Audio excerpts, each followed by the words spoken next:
अस्सलामुअलैकुम। आज हम डिस्कस करेंगे chapter number 1 physical quantities and measurements, उसका टॉपिक नंबर 1.4 प्रीफिक्सेस।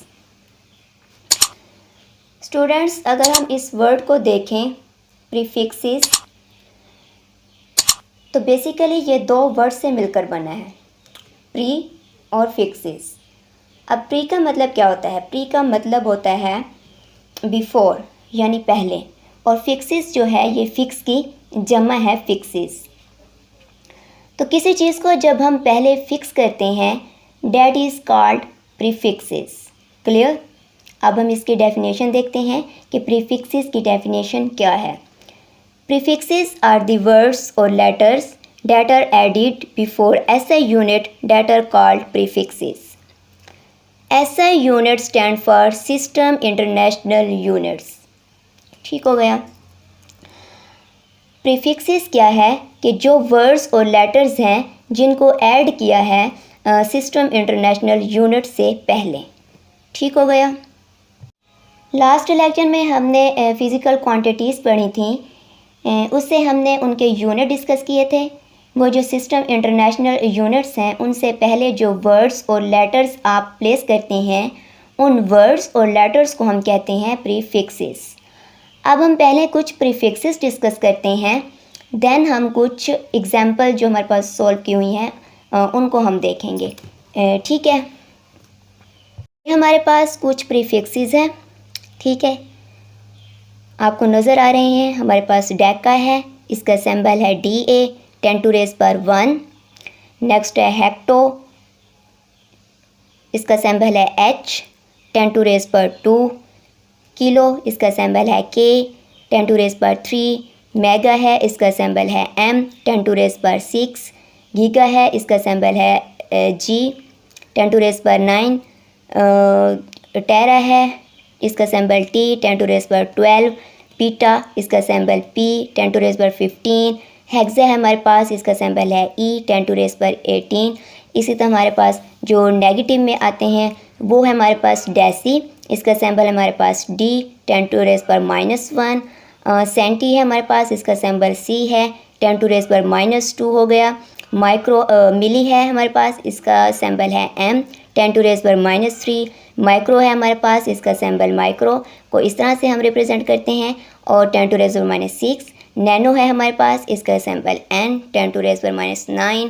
पिको है, पिको का सिंबल P 10⁻⁻12।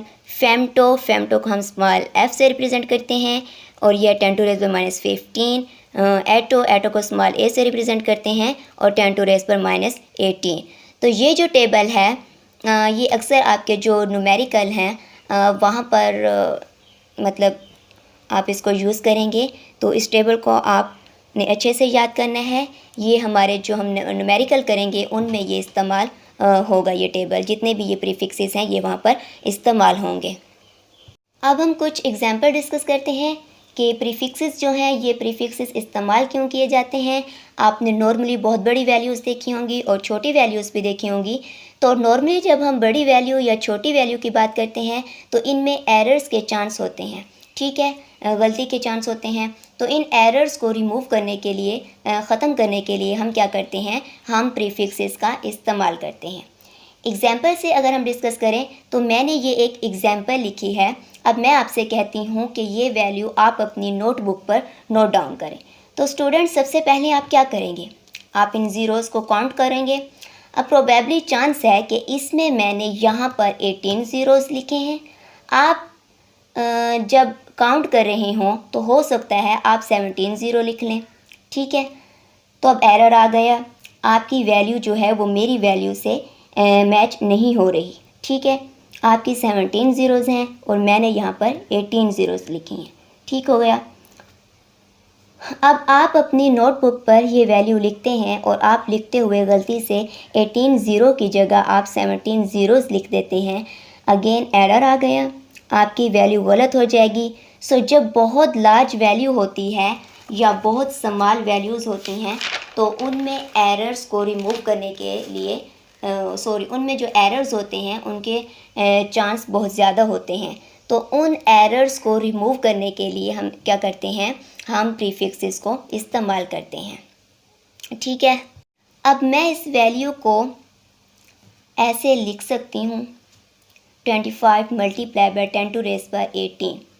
अब 10 टू रेज़ पावर 18 का मतलब है कि जो 18 ज़ीरोज़ हैं वो यहाँ पर ऐसे आ जाएं। ठीक है, अब 10 टू रेज़ पावर 18 का जो प्रीफिक्स हमने अभी डिस्कस किया, जो हमारे पास हेक्सा था, तो उसका जो सिंबल था वो हमारे पास ई था। ठीक है, अब यहाँ पर मैंने 25 ई लिख दिया। ठीक हो गया। अब आप मुझे बताएं कि कौन सी वैल्यू आसान है, ये वाली या फिर ये वाली। ठीक है, तो ये वाली जो वैल्यू है ये बहुत आसान है। ठीक है, हाँ, it become easier than this value. ठीक हो गया। तो प्रीफिक्स ने क्या कर दिया, हमारी वैल्यू को जो हमारी लार्ज वैल्यू थी उसको सिंप्लीफाई कर दिया। ठीक है, इजी कर दिया, जिसको हम आसानी से नोट कर सकते हैं। क्लियर। अब हम बुक की एग्जांपल देखते हैं। हमारे पास है 20,000 ग्राम। अब हम बात करें कि इस वैल्यू में पॉइंट कहाँ है, तो बेसिकली जब कोई इस तरह की होल नंबर्स होते हैं, होल वैल्यूज़ होती हैं, तो उनमें जो पॉइंट होता है वो लास्ट पर होता है। ठीक है, इसमें मैंने क्या किया कि मैं पॉइंट को 3 डिजिट्स पीछे लेके आई, 1 2 3। ठीक है, अब जितने डिजिट्स मैं पॉइंट को पीछे लेके आऊँगी उतनी पावर्स को मैं 10 के साथ मल्टीप्लाई कर दूँगी। तो ये मैंने यूनिट से पहले एक प्रीफिक्स लगाया। ठीक है, ये 10 टू रेज़ पर जो 3 था ये मेरे पास एक प्रीफिक्स है जिसको मैंने के लिखा, तो यहाँ पे मैंने एक प्रीफिक्स लगा दिया यूनिट से पहले, तो डैट इज़ कॉल्ड प्रीफिक्स। अच्छा, अब इसको मैंने ऐसे क्यों नहीं लिखा, मैं इसको ऐसे भी तो लिख सकती थी, 2 मल्टीप्लाई बाय 10 टू रेज़ पर 4। मैं 4 डिजिट पीछे भी तो आ सकती थी पॉइंट लेकर। मैंने इसको इस तरह से क्यों नहीं लिखा। अगर आप देखें कि क्या मेरे पास 10 टू रेज़ पर 4 का प्रीफिक्स है। ठीक है, तो 10 टू रेज़ पर 4 का प्रीफिक्स हमारे पास नहीं है, तो इसे हम नहीं लिख सकते। ठीक हो गया। तो जब भी आप किसी वैल्यू को सिंप्लीफाई कर रहे हों तो you should must can define कि आपके पास उसका प्रीफिक्स है या नहीं। अगर तो आपके पास प्रीफिक्स है तो आप उसको इजीली कन्वर्ट कर सकते हैं। अगर आपके पास प्रीफिक्स नहीं है तो आप उसको कन्वर्ट नहीं कर सकते। अब क्योंकि यहाँ पर मेरे पास किलो का प्रीफिक्स मौजूद था 10 टू रेज़ पर 3, तो मैंने यहाँ पर के प्रीफिक्स कर दिया। क्लियर। आई होप आपको ये कॉन्सेप्ट समझ आ गया होगा। तो अब हम चलते हैं कुछ नेक्स्ट एग्जाम्पल की तरफ। अब नेक्स्ट एग्जाम्पल है हमारे पास 200,000 मीटर पर सेकेंड। ठीक है, अब इसमें भी हमारे पास जो पॉइंट है वो लास्ट में है। अब मैं अगर 3 डिजिट अपना पॉइंट काउंट करते हुए इस तरफ आती हूँ तो 1 2 3, तो मेरा पॉइंट यहाँ पर आ गया। 200 मल्टीप्लाई बाय 10 टू रेज़ पर 3 मीटर पर सेकेंड। अब मेरा जो यहाँ पर प्रीफिक्स है 10 टू रेज़ पर 3, ये मेरे पास प्रीफिक्सेस के टेबल में मौजूद है। तो 200 के मीटर पर सेकेंड, तो मैंने यहाँ पर क्या किया, प्रीफिक्स लगा दिया। ठीक हो गया। नेक्स्ट एग्जाम्पल है 4800,000 वाट। अब इसमें भी हमारे पास पॉइंट यहाँ पर है। अगर मैं 3 डिजिट बैक आती हूँ 1 2 3, तो ये मेरे पास क्या बन जाएगा, 4800 मल्टीप्लाई बाय 10 टू रेज़ पर 3 वाट। ठीक है, अब 10 टू रेज़ पर 3 वाट का जो हमारे पास प्रीफिक्स है वो के है, तो मैंने यहाँ पर के लगा दिया, तो 4800 के वाट। अगर मैं इसको मज़ीद सिंप्लीफाई करूं तो मैं क्या कर सकती हूं कि यहाँ पर मैं 3 डिजिट पॉइंट को यहाँ पर लेके आई थी। अगर मैं 6 डिजिट पॉइंट को यहाँ पर लेके आऊँ 1 2 3 4 5 6, तो मेरे पास क्या बन जाएगा, 4.8 मल्टीप्लाई बाय 10 टू रेज़ पर 6 वाट। तो जो 10 टू रेज़ पर 6 है ये मेरे पास प्रीफिक्स में जो है वो एम है, तो 4.8 एम वाट। तो ये मेरा क्लियर हो गया। ठीक है। तो ये कुछ एग्जाम्पल थी जिसमें हमने प्रीफिक्स देखा कि हमारे पास प्रीफिक्स कैसे इस्तेमाल होता है और कहाँ पे इस्तेमाल होता है। अच्छा स्टूडेंट्स, यहाँ पे आप देख रहे होंगे कि यहाँ पे मैंने पॉइंट के बाद 8 लिखा है और ये जो ज़ीरो है मैंने ज़ीरो क्यों नहीं लिखे। तो स्टूडेंट्स जो ये ज़ीरो होते हैं पॉइंट के बाद इन ज़ीरो की कोई वैल्यू नहीं होती।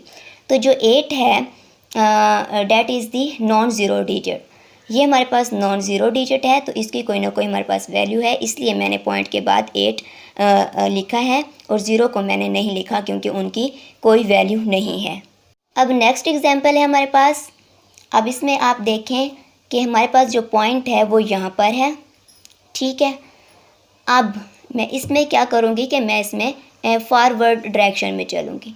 उसमें मैं क्या कर बैकवर्ड डायरेक्शन में चल रही थी। जो बैकवर्ड डायरेक्शन में थी वहाँ पे हमारे पास क्या थे, पॉजिटिव थे, और ये हमारे पास है फॉरवर्ड, तो इसमें क्या आएंगे, नेगेटिव, ठीक है।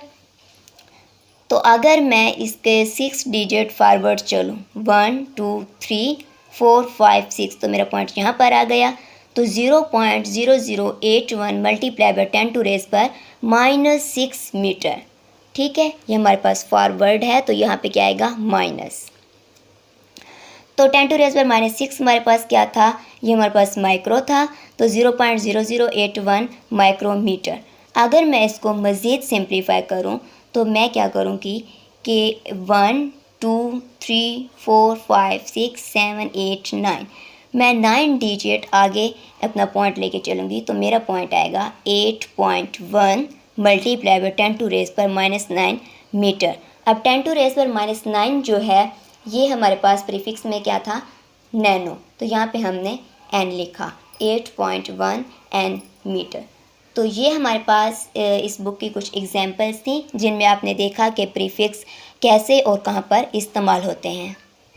स्टूडेंट्स, इस टॉपिक में आपने बेसिकली याद क्या करना है, जो इम्पोर्टेंट चीज़ है डैट इज़ कि इसकी जो डेफिनेशन है, प्रीफिक्स आर दी वर्ड और लेटर्स, कौन से वर्ड्स और लेटर्स हैं जिनको हम ऐड करते हैं ऐसा यूनिट में, ठीक है।